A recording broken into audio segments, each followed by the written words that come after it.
사람 사이에 인연이라는 게 존재하는 것을 믿으십니까? 저는 믿지 않았습니다. 그러나 이제는 인연이라는 게 있다는 것 같다는 생각을 합니다. 아니, 이제는 믿을 수밖에 없다고 해야 할까요? 솔직히 모르겠습니다. 하지만 여러분들께서도 저의 이야기를 들어보신다면 아마 진짜 인연이구나 하실 겁니다. 궁금하시다면 제 이야기를 한번 들어봐 주시겠습니까? 좀 불쌍한 이야기일 수도 있겠습니다. 저는 고아로 자랐습니다. 나중에 기록에 의한 사실이지만 두세 살쯤 됐을 때 길거리에 버려져 있는 것을 누군가 신고하였고 그 길로 제가 자란 보육원에 보내졌다고 되어 있었습니다. 저의 부모는 저를 버렸지요. 뭐 중간에 입양이 되기도 했었는데 제가 너무 울고 적응을 못해서 다시 돌아오기를 2번 정도 한 후에는 입양이 되지 않아서 보육원에서 보내게 되었죠. 그래서 학교에 들어가기 전까지는 원장 선생님께 엄마라고 했었던 것 같습니다. 그런 저를 참 보담아 주시고 예뻐해 주셨지만 그 사랑은 온전히 제 것이 될 수 없어 항상 마음속 한켠에 풍선이 터진 것처럼 허전하고 아팠습니다. 그때는 이유를 알 수 없었죠. 하지만 곧 알 수 있었습니다. 학교에 다니고 보니 다른 애들은 온전히 그 아이들만 예뻐해주는 부모님이 계시더라고요. 간혹 엄마나 아빠께서 한 분씩만 계신 아이들이 있기는 했지만 저처럼 보육원에서 자라는 아이는 전교에서 저 하나였던 것 같습니다. 항상 제가 허전하고 아픈 것에 대한 원인을 알고 나니 견딜 수 없는 상실감과 두려움에 주변의 눈치가 보였습니다. 다른 아이들이 내가 부모님이 없는 고아라는 것을 알면 제가 더 초라해질 것 같아 그 아이들보다 뭐든지 잘하려고 애썼습니다. 몇 벌 안 되는 옷이었지만 깨끗하게 입고 자주 갈아입으려고 애썼습니다. 잘 씻어서 꼬질꼬질하지 않으려고도 애썼습니다. 하루는 제가 저녁 먹기 전 놀이 시간에 세수를 열심히 하고 있으니 원장 선생님께서 이따가 자기 전에 씻으면 될 것을 왜 이렇게 세수만 하고 있어? 라고 물으셨는데 원장 선생님, 저는 반짝반짝 빛나고 싶어요. 그래서 우리 반에서 제일 돋보이고 싶어요. 하더랍니다. 아마도 다른 아이들에게 뒤처지고 싶지 않다는 이야기였겠죠. 그때 너무 마음이 아팠다며 원장 선생님은 지금도 이야기하실 때가 있으십니다. 어린 게 고아라는 게 얼마나 기가 죽었었으면 그렇게 했겠냐며 절 키우면서 가장 마음이 아픈 일이었다고 하셨습니다. 그러다가 제가 받아쓰기도 100점을 받고 각종 시험들도 100점을 받으니 담임 선생님도 저에 대한 관심이 높아지셨습니다. 다른 아이들도 100점만 받는 애라고 부르며 생일 파티에도 초대하고 놀이에도 끼워주고 그러더라고요. 그래서 공부만 잘하면 나는 다른 사람들이 좋아하는 사람이 되겠구나 라고 생각했습니다. 그래서 열심히 공부했습니다. 무조건 100점을 받아야 한다는 집착이 생겨버린 것이었습니다. 그렇게 초등학교 내내 100점 만점만 받는 애, 각종 대회에 나가서 상 타는 애가 되어 주변에 부러움을 받는 아이가 되었습니다. 하지만 질투하는 아이들도 있었죠. 어떻게 알았는지 제가 고아라는 사실이 학교에 퍼지게 되었고 거지새끼 불쌍해서 틀려도 맞게 해주는 거란 이야기를 제 앞에서 하는 녀석까지 나타났으니까요. 그때 처음으로 그 아이와 주먹다짐을 해봤습니다. 너무 억울하고 분했습니다. 제가 다른 사람들보다 얼마나 더 노력하는데 알지도 못하면서 그 노력을 깎아내리는 말을 들으니 너무 화가 났습니다. 그래서 벌떡 일어나 그 녀석 얼굴에 주먹을 날렸습니다. 그 녀석 코에서 코피가 터지고 교실은 아수라장이 되었죠. 다음날 그 일로 그 녀석 어머니가 학교에 쫓아와 제 따귀를 때리고 끌고 간 교장실에서 이런 고아 새끼를 같은 반에서 공부하게 해준 이 사단이 나는 거예요. 당장 학교에서 잘라버리세요. 라는 말을 듣고 울었습니다. 다행히 당시 담임 선생님께서 옆에서 저를 감싸시며 이유를 물어봐 주셔서 다 이야기했더니 교장 선생님께서도 주먹질은 나쁘지만 다른 친구의 우월함을 폄하하는 발언을 하는 것도 나쁘지요. 하시며 저에게 나가보라고 하셨습니다. 그 사건 덕에 저는 전교생이 하는 고아가 되어버렸고 어딜 가나 저를 쫓아오는 눈빛엔 동정이 담겨 있다는 것을 알게 되었습니다. 그 녀석은 그 이후로 직접적으로 절 괴롭히는 일은 없었지만 자신과 어울리는 친구들과 제가 지날 때마다 더러워, 고아들은 자기 방도 없다며? 저 옷도 어디서 주워 입은 건가 봐 하며 쑥덕거렸습니다. 저는 모멸감에 괴로웠지만 제가 저들을 이길 수 있는 건 공부뿐이었습니다. 그래서 공부만 했습니다. 학원에 다닐 수 없었던 저는 보육원의 형, 누나들에게 물어보고 힘든 과제물은 도와달라고 부탁도 해가며 더 노력했습니다. 힘들었죠. 그 어린애가 부모들이 학원에 데려다주고 데리고 오고 온갖 영양제며 좋은 음식들을 해 먹이며 해도 힘든 게 공부이지 않습니까? 그런데 저는 진짜 혼자서 해내야 했기 때문에 그만큼 더 힘들었을 겁니다. 그런데도 공부를 포기할 수 없었던 건 아무리 이죽거리며 절 비웃어도 전 그 아이들보다 공부도 잘하고 상도 많이 받는 애라서 생기는 이득이 더 많았으니까요. 그리고 그 아이기 때문에 그 결과들이 더 높이 평가받고 전 더 빛나는 존재가 되고 있다고 믿었기 때문입니다. 그래서 공부는 제 존재의 전부가 되어버렸습니다. 중학교 시절에는 반 배치고사부터 전교 1등을 놓치지 않았습니다. 중학교에 가서도 그 녀석 무리는 저를 향한 조롱을 멈추지 않았습니다. 하지만 저는 신경 쓰지 않았습니다. 아니, 대꾸해줄 시간이 없었습니다. 초등학교 때보다 공부해야 할 양이 많기도 했고 온갖 대회가 많아 나가서 상 타느라 바빴으니까요. 속으로 너희들이 아무리 그래봤자 날 부러워하는 패배자일 뿐이야. 너희가 가진 거라곤 엄마 아빠뿐이잖아. 라며 비웃기도 했었습니다. 그럼에도 제 마음 한켠에는 여전히 허전함이 있었습니다. 그 허전함이 느껴질 때면 더 열심히 공부했습니다. 그러다 중3이 되어 진학 상담을 하고 돌아서는데 담임 선생님께서 정말 아깝다. 뒷받침해줄 부모님만 계시면 특목고에 진학시키면 좋은데 라고 말씀하시는 겁니다. 못 들은 척 교무실을 빠져나와 화장실에서 소리도 못 내고 얼마나 울었는지 모릅니다. 아마 제 인생에서 가장 많이 울었던 날이 아닐까 싶습니다. 진짜 나에게 부모님만 있었다면 얼굴도 모르는 사람들에 대한 원망과 그리움이 섞인 울음은 그칠 줄은 몰랐습니다. 왜 날 버렸을까? 날 그리워는 할까? 하는 생각에 서러웠습니다. 그래도 전 공부를 멈추지 못했습니다. 그래서 전교 1등으로 졸업하고 그 지역의 소위 명문이라 불리는 고등학교에 진학하게 되었습니다. 여기서 밀려나면 그동안의 노력은 물거품이 된다는 생각에 더 열심히 공부했습니다. 첫 모의고사 성적이 나오던 날 얼마나 떨리던지 누가 보면 그 성적으로 대학 가는 줄 알았을 겁니다. 조마조마한 마음으로 펼친 성적표에는 학교 내 1등이었습니다. 하지만 전국에서는 1등이 아니더군요. 그래서 그때부터는 전국 등수에 목을 매기 시작했습니다.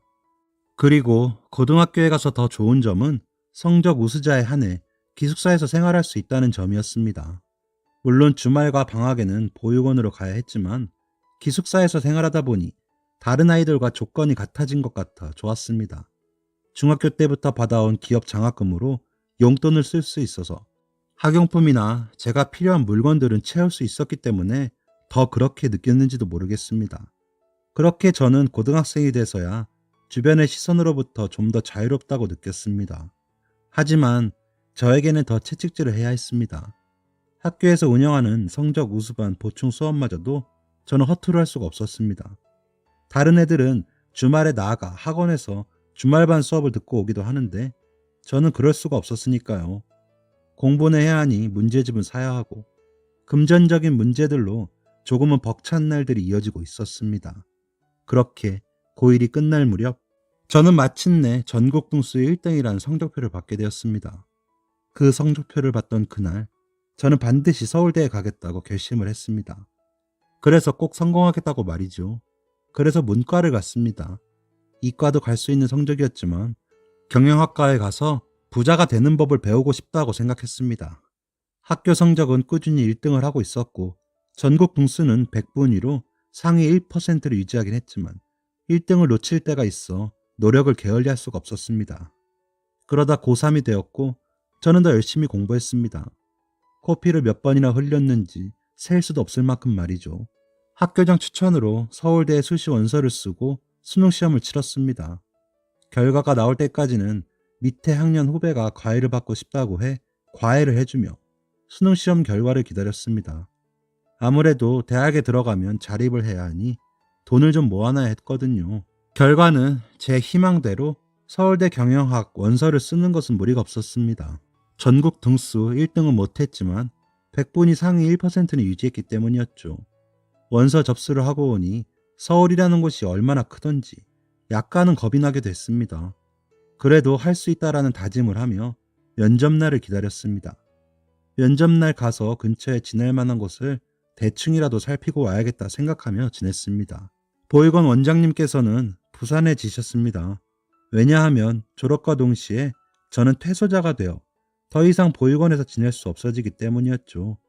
정착금 500만 원과 후배 과외비, 그동안 받은 장학금 모아놓은 것을 가지고 보육원을 나가면 저는 이곳에서 더 이상 지원을 받을 수 없어지는 것이니까요. 면접을 준비하면서 이것저것 함께 준비하다 보니 정신이 없었지만 그래도 행복했습니다. 그동안의 저의 노력을 인정받고 제 꿈에 더 다가가고 있다고 생각했거든요. 면접을 위해 전날 미리 출발해 근처에서 자고 면접을 보기로 결정을 하고 짐을 꾸리고 있었습니다. 그런 저를 보고 원장 선생님께서는 말없이 손을 잡고 토닥여 주셨습니다. 그 의미가 무엇인지 말하지 않아도 느껴져 울컥 눈물이 나더군요. 그런 저를 꼭 안아주시며 잘 다녀와라 하시는데 그 말이 너무 텅 빈 것 같은 느낌이라 더 마음이 아팠습니다. 그렇게 저는 가벼운 발걸음과 아쉬움이 뒤섞인 채로 서울대로 향했습니다. 그런데 불행은 저를 끝까지 떠나지 않더군요. 숙소로 정한 여관 앞에서 지갑을 찾았지만 어디에서도 지갑은 나타나지 않았습니다. 그날 묵은 여관비와 밥값, 내일 서울대까지 갈 차비가 모두 그 안에 있다 보니 머리가 새하얗게 변하더군요. 지하철역까지 몇 번을 오가며 혹시나 떨어졌나 살폈지만 없었습니다. 혹시나 싶어 지하철역에 화장실도 다시 가보고 살피는데 제 지갑이 변기 뒤쪽에 올려져 있더군요. 얼른 지갑을 주워 안에 있던 돈을 확인했지만 없었습니다. 생각을 되짚어 보니 화장실을 나서며 이상하게 밀착되어 부딪힌 남자가 있었는데 아무래도 그 남자가 소매치기인가 싶기도 했습니다. 당장 오갈 데 없이 갇혀버리고만 저는 어떻게 해야 하나 막막했습니다. 면접을 봐야 하는데 차비마저 없으니 정말 하늘이 무너지는 것 같았습니다. 눈물이 나더군요. 진짜 바보처럼 찔끔거리며 길을 헤맸습니다. 길도 몰라 서울대까지 어떻게 가야 하나 고민스러웠지만 방법이 없었습니다. 일단 서울대 쪽으로 걷자고 생각했습니다. 그래야 면접은 볼 테니까요. 지나가는 사람들에게 길을 물어가며 걷고 또 걸었습니다. 그러다 보니 어느새 깜깜한 밤이 되었고 주변엔 길을 물을 사람도 없이 고요하더군요. 그리고 너무 지쳐서 더 이상 걷기도 힘들었습니다. 그래서 근처에 보이는 아무 벤치에는 앉았습니다. 벤치에 앉아 숨을 고르고 보니 높은 건물들이 눈에 들어오더군요. 아파트 단지더라고요. 그 안으로 들어가면 놀이터 정자에서라도 좀 누울 수 있을 것 같아 단지 안으로 향했습니다. 다행히 아파트 놀이터엔 정자가 있더군요. 정말 다행이다 생각하며 가방을 내리고 일단 앉았습니다. 추운 겨울바람이 코트와 교복기 사이로 스며들어 추웠지만 그래도 누울만 하다라고 생각했습니다. 서울대에만 도착하기만 하면 될 것 같은데 막막해 눈물이 났습니다. 그동안에 힘들게 했던 공부들이 수포로 돌아갈까 두려웠습니다. 바보처럼 불이 들어온 다른 집들의 불빛을 보자니 더 서러워져서 엉엉 울었습니다. 그러고 있는데 누군가 제 얼굴에 불빛을 비추며 거기 누구요? 하는 겁니다. 얼굴을 찌푸리며 그쪽을 바라보니 경비원 아저씨 한 분께서 서 계시더군요. 그래서 얼른 가방을 끌어안고 죄송합니다 해버렸습니다. 그러자 제 쪽으로 걸어오시며 학생 왜 여기 있어? 추운데 엄마한테 혼났어? 이러시더군요.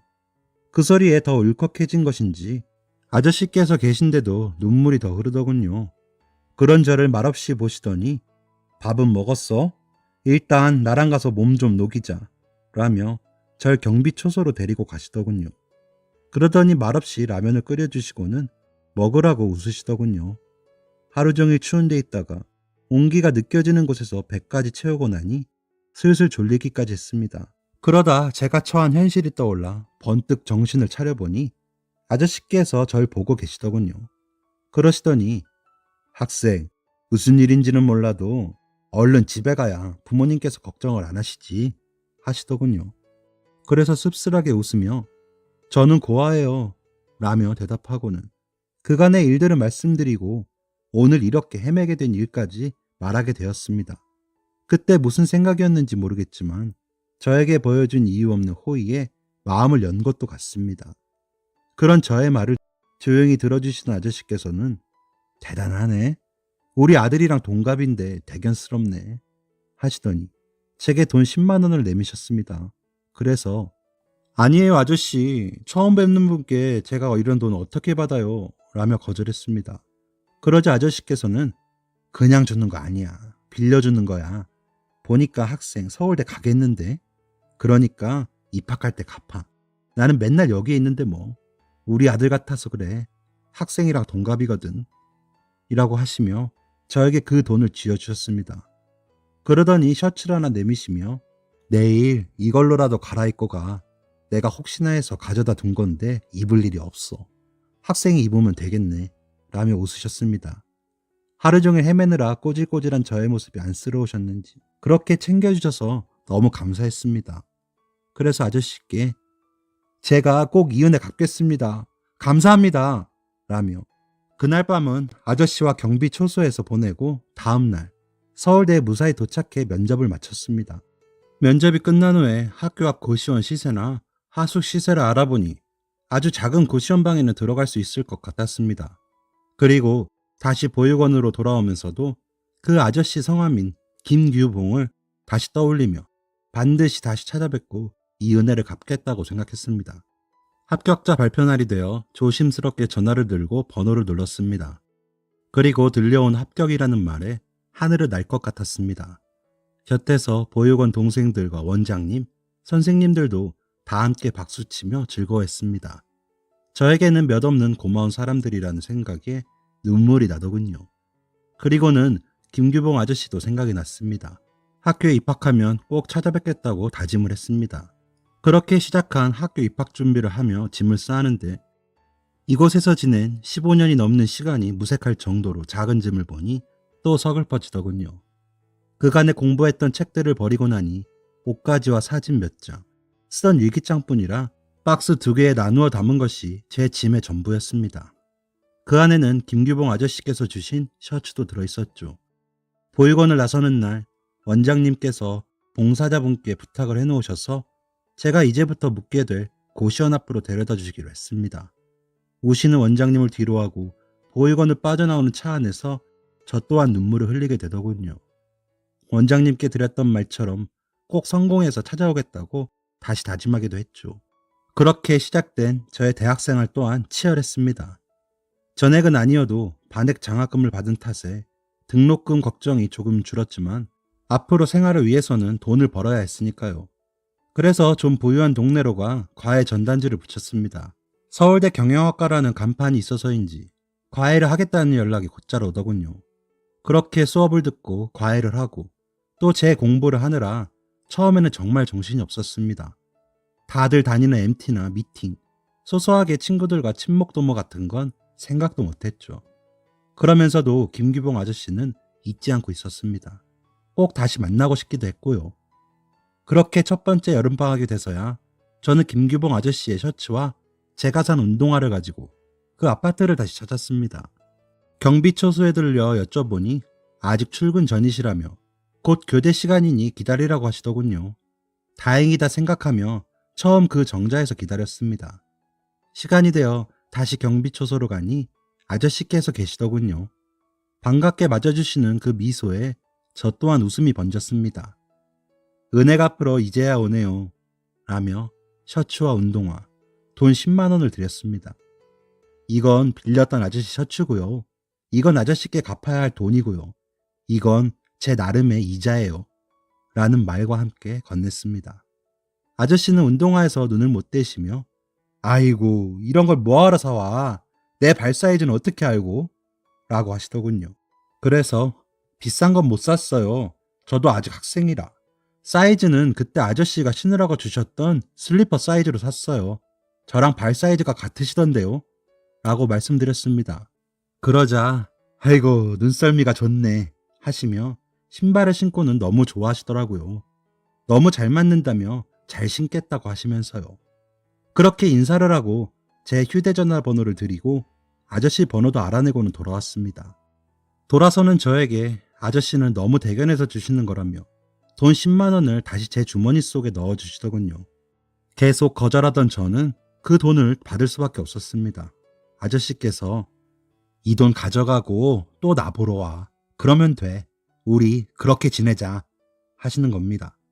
왜였는지 모르겠지만 저에게 친척이라도 생긴 것 같은 기분이라 선뜻 거절하지 못했던 것 같습니다. 다시 한번 마음이 따뜻해지는 기분이었습니다. 그리고 막연하게 저에게 아버지께서 계셨다면 이런 느낌일까 하는 생각도 했었던 것 같습니다. 김규봉 아저씨는 그렇게 저에게 은인이자 마음을 조금은 나눌 수 있는 사람이 되었습니다. 그렇게 아저씨와는 가끔씩 밤에 야식도 먹고 문자로 안부도 보내며 지냈습니다. 항상 좋은 말씀을 해주시고 쉼없는 제 삶을 응원하시면서도 안타까워해 주시는 그 마음이 그저 좋았던 것 같습니다.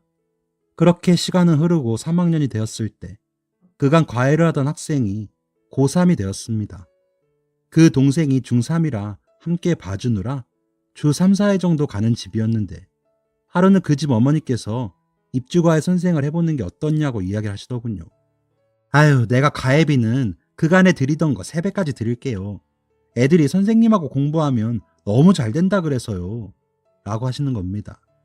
학생에게 전해 듣기론 아버님께서 자수성가하신 사업가이신데 성적도 굉장히 중요하게 여기셔서 학벌도 많이 따지신다고 너무 힘들다고 했던 게 떠오르며 이유를 알 것 같았습니다.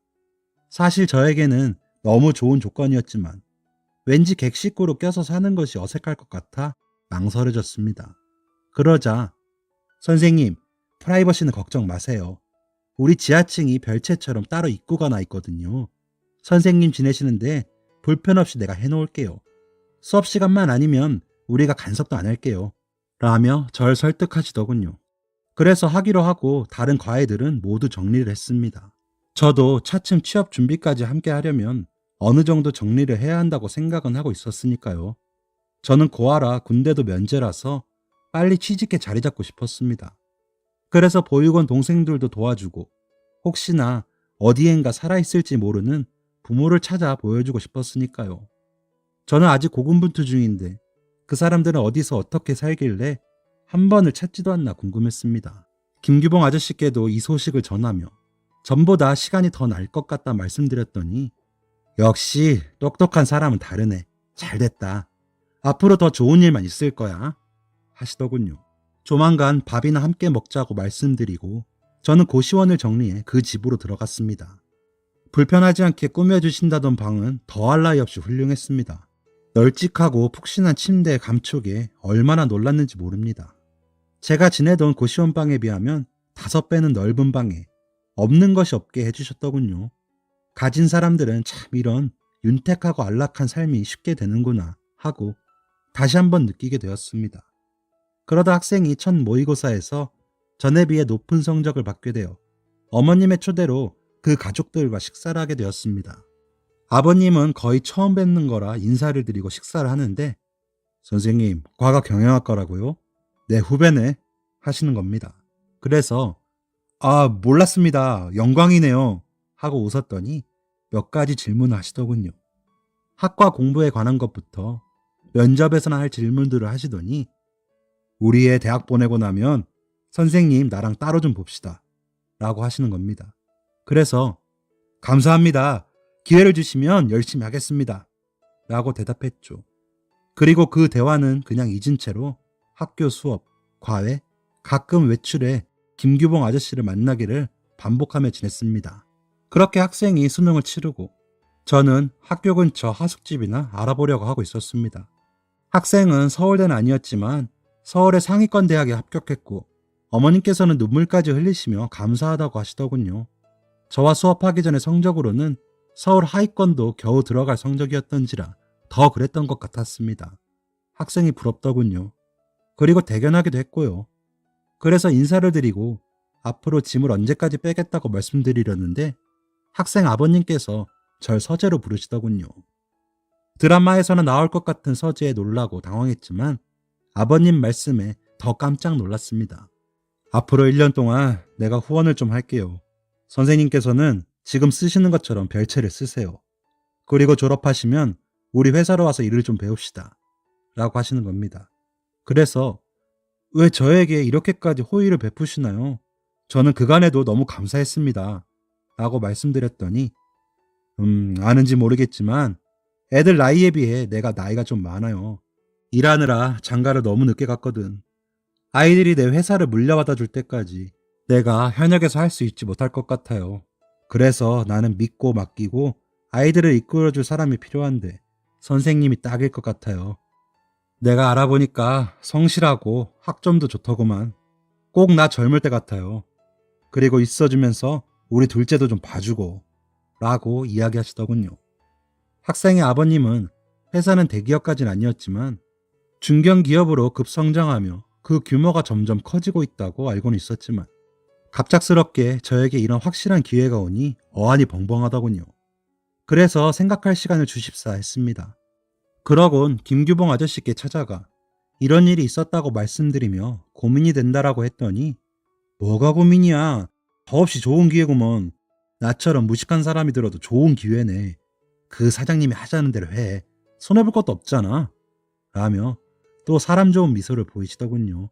그러면서 이제 우리 현호 고생 끝난 건가 보다. 이제는 나 같은 사람 찾아오지 마. 사람들이 현호까지 깎아내려서 봐. 나는 이제 현호 잘 되는 거 알았으니까 그걸로 됐어. 라고 하시더군요. 순간 눈물이 핑 돌며 서운했습니다. 아저씨, 저 정말 서운해요. 어떻게 그렇게 얘기하실 수가 있어요. 라며 울먹거렸더니 제 손을 꼭 잡아주시더군요. 나처럼 이런 일 하는 사람이랑 이제 현우 학생은 안 어울려. 아니, 전부터 안 어울렸어. 나야 현우 학생 얘기 들으면서 너무 좋았지.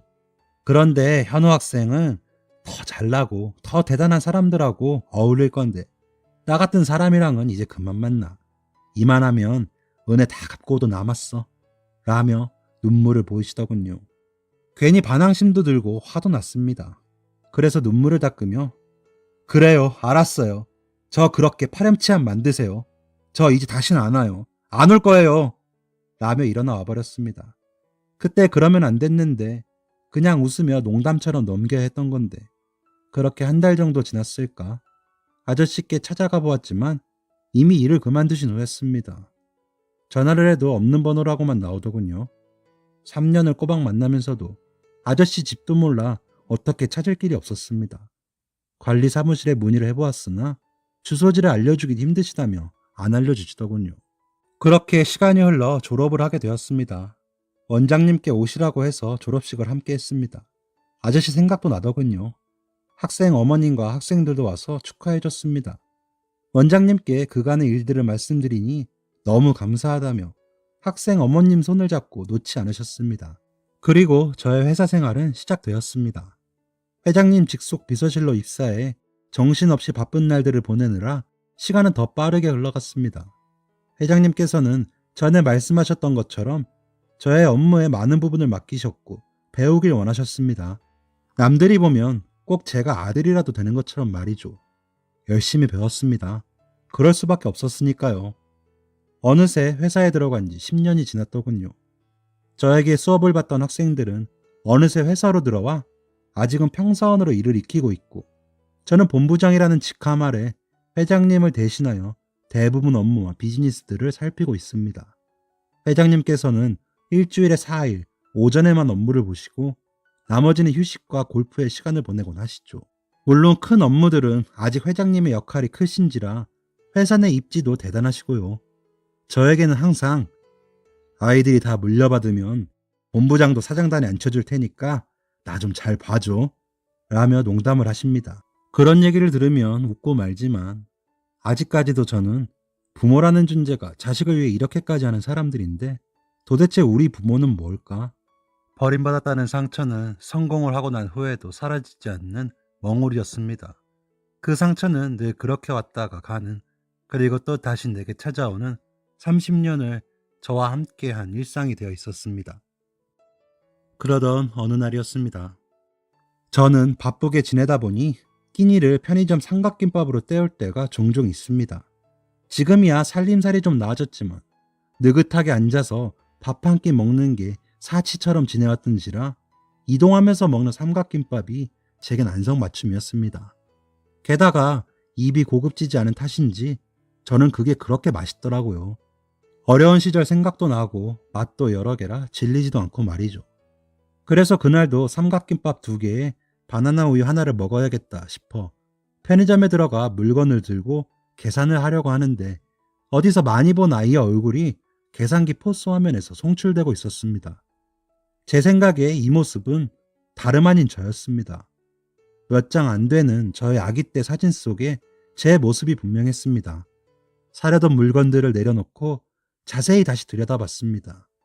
그리고 편의점 직원분께 물었습니다. 이 아기 저랑 닮았죠? 닮은 것도 같고 아닌 것도 같고 한데요. 그래요. 저는 이 사진 속의 아기가 저 같은데. 그러시지 말고 여기에 나와 있는 번호로 연락을 해보셔요. 아, 예. 그게 더 빠르겠네요. 그래서 그 사진이 있는 연락처에 전화를 했습니다. 아동권리보장원이라는 곳이었는데 저를 찾는 가족이 있다는 이야기에 심장이 빠르게 뛰더군요. 어쩌면 이제는 제 가족을 만날 수도 있다고 생각하니 모든 감각이 마비되는 것 같았습니다. 연결이 되고 담당자에게 제 어린 시절 사진이 있어 연락드렸습니다. 라고 하니 저를 찾으시는 분은 아버님인데 정말 오랜 시간 절 찾았다고 말씀하시더군요. 그래서 그분과의 자리를 최대한 빨리 만들고 싶다고 의사를 전달한 뒤 먼저 유전자 검사를 했습니다. 며칠 후 유전자 검사 결과 찾으시는 분과 99% 일치했다고 연락을 받았습니다. 연락을 받자마자 약속을 잡았습니다. 제 이름으로 호텔 식당에 예약을 했습니다. 더 멋지게 보이고 싶어 엄청 신경 쓰고 나갔습니다. 자리에 나가니 어딘가 익숙한 분께서 앉아 계신 겁니다. 바로 김규봉 아저씨였습니다. 서로 어리둥절해 바라만 보고 있는데 함께 나오신 아동권리보장원 직원분이 아버님이세요 하더군요. 심장이 쿵 하고 내려앉는 것 같더군요. 아저씨께서는 절 끌어안으시며 아이고만 연말하셨습니다. 그리고 우리는 이내 얼싸안고 눈물만 흘렸습니다. 이내 진정이 되고 아저씨께서 입을 여셨습니다. 한순간도 널 잊어본 적이 없다 현우야. 널 찾는 것은 포기했지만 마음으로는 항상 네 행복을 빌었었어. 저는 제 부모님이 저를 버렸다고 생각했어요. 그래서 부모님을 찾아볼 염두도 내지 못했어요. 그런데 이렇게 가까운 곳에 제 아버지가 계셨다니요. 얼마나 나를 찾았는지 그간에 만드신 전단지를 보여주시며 버린 게 아니고 잃어버린 거라고 하셨습니다. 절 낳은 어머니는 얼마 안가 집을 나갔고 아버지는 일을 다녀야 하니 주인집 아주머니께 부탁을 드리고 일을 나가셨는데 대문이 열린 틈을 타 제가 나가 그 길로 못 찾으셨다는 겁니다. 하시던 일도 모두 그만두시고 거의 10년 넘게 절 찾으셨지만 전단지를 돌리다 교통사고가 나셨고 그 뒤로는 봤다는 사람도 나타나지 않아 죽었나 하셨다고 하시며 우셨습니다. 그래서 포기하고 가슴에 모든 걸 묻으시고는 경비원 일을 시작하게 되셨답니다. 그래도 혹시 모르니 아동권리보장원에 등록해 전국적으로 광고가 나가면 혹시나 연락이 올까 싶어 해뒀다고 하셨습니다. 이야기를 다 듣고 나니 진짜 사람 인연이라는 게 있는 것 같았습니다. 지척에 두고도 못 알아볼지언정 그 간절한 마음으로 우리를 만나게 한 것은 인연이라는 생각이 들었거든요. 그래서 이제는 고생 그만하시고 저랑 살자고 했습니다. 아버지는 내가 무슨 염치로 그러냐. 나 지금은 작은 슈퍼하면서 산다. 먹고 살만해. 라며 또 사람 좋은 그 웃음을 지셨습니다. 앞으로 저와 아버지는 더 가까워질 겁니다. 더 가까워져야지요. 30년을 떨어져서 지내왔는데 무엇이 우리의 인연을 서로에게 자석처럼 끌어당겼는지 저는 그저 하늘을 보며 감사하다는 생각을 합니다. 그리고 더 많이 행복해질 겁니다. 어렵게 돌고 돌아 다시 만난 만큼 더 열심히 아버지와 아들 역할에 충실해 보려고 합니다. 그간의 고생들을 다 털어버리기 위해서라도 더 열심히 행복해지려고 노력하겠습니다. 여러분들께서도 더 행복하시길 바라겠습니다. 긴 글 읽어주셔서 감사합니다. 지금까지 사연 들어주셔서 감사합니다. 사연이 재밌으셨다면 구독과 좋아요를 눌러주세요. 감사합니다. 안녕히 계세요.